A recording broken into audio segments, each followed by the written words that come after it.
Ray McGovern was for many years a senior CIA analyst who briefed President Reagan.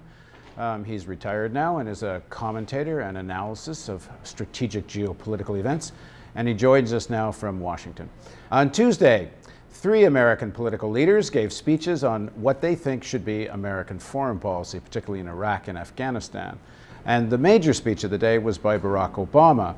I will give our military a new mission on my first day in office: ending this war. We can safely redeploy our combat brigades at a pace that would remove them in 16 months.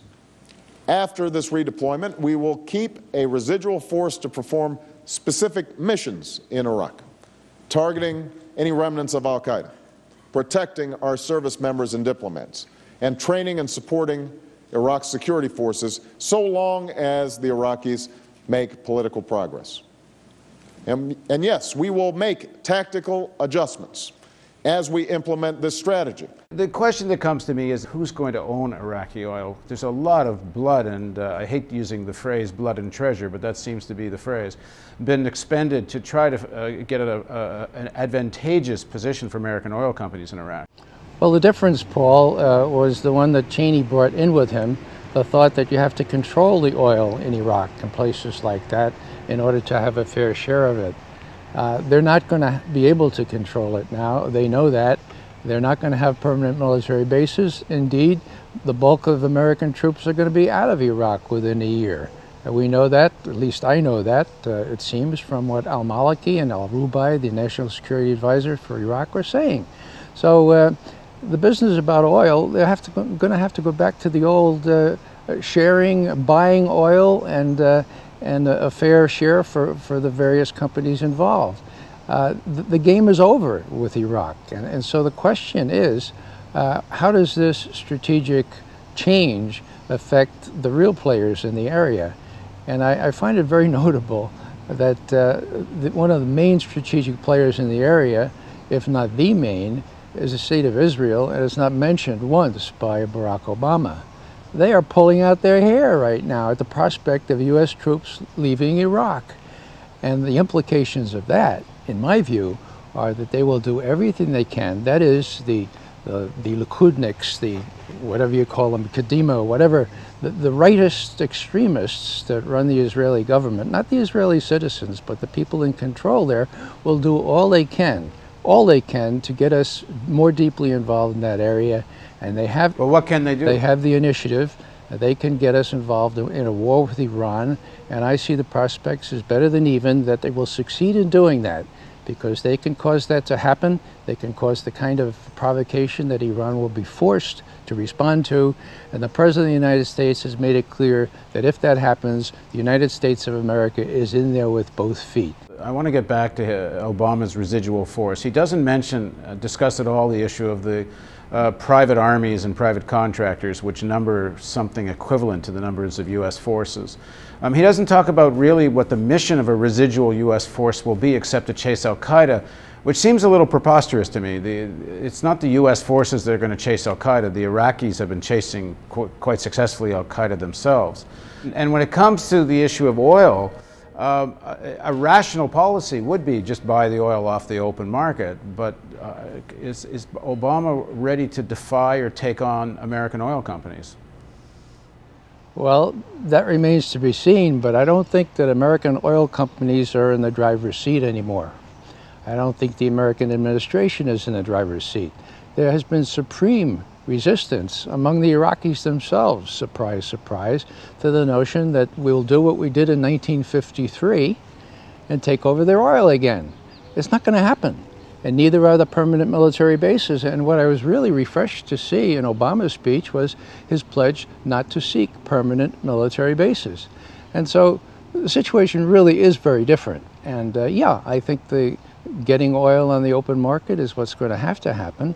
And what I worry about is the repercussions of how this will look in terms of Israeli interests as well as other interests in the Gulf, and whether people will be able to resign themselves to the fact that Iran is the preeminent force in that part of the world, and it has to be regarded as such and dealt with as such.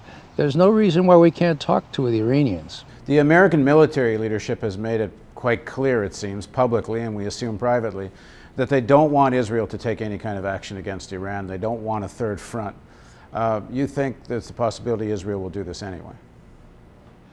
I think the chances are better than even that will happen, precisely, Paul. And let me tell you why. If you look at Admiral Mullen, when he got back from his trip to Israel 2 weeks ago now, people are saying that he was wagging his finger at the Israelis and saying, you better not do this. I interpret that as a defensive maneuver.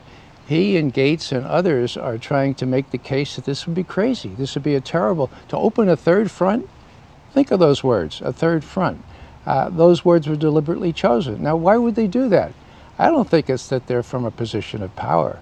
I think that they're worried sick that Cheney and Abrams, the people who gave us Hamas, the people who gave us the trouble in Gaza, that they will go off half-cocked and order our military forces to commit virtual suicide. And I use that term advisedly, because the reason Admiral Fallon quit was he didn't want to be on the receiving end of orders from the likes of Elliott Abrams and Dick Cheney to risk half of his forces in the southern part of Iraq, and that's what would happen. Were you not concerned at all that Obama did not give any kind of reference in his speech that would take off the table an option of, there was no reference to the potential of an Israeli attack on Iran. There was no cautionary note against it. And in fact, there was one sentence I thought was particularly peculiar to have chosen, where he talked about from the terrorist caves on the Pakistan-Afghan border to centrifuges rotating beneath the soil of Iran. To link bin Laden and Iran is sounding pretty close to the way McCain sounded when he was last in the Middle East. And it's the kind of rhetoric one would use to create the conditions for some kind of attack. Well, Paul, I grant you, rhetoric is precisely the right word. You've got to stick in, you've got to take that rhetoric for what it's worth in these speeches. You know, caves in Afghanistan, centrifuges in Iran, those are little sops to the people who will say, why didn't you mention these things?